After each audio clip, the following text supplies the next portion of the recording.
আপনাদেরকে খুবই মূল্যবান একটি বিষয় শোনাচ্ছি তাদের জন্য যারা চিন্তা ভাবনা করে। শুনুন আল্লাহ কি বলেন।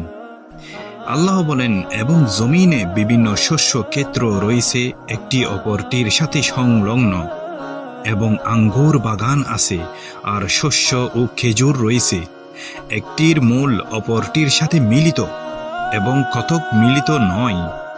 এগুলোকে একই পানি দ্বারা সেচ করা হয়, আর আমি স্বাদে একটিকে অপরটির চাইতে উৎকৃষ্ট করে দেই।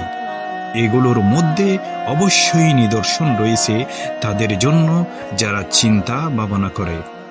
হ্যাঁ, আল্লাহ তাআলা এভাবেই নিদর্শনগুলো বর্ণনা করেন, যাতে যারা অবিশ্বাসী আল্লাহকে বিশ্বাস করে না তারা যেন বিশ্বাস স্থাপন করে এবং রাসূল সাল্লাল্লাহু আলাইহি ওয়াসাল্লামের প্রতি ঈমান আনে।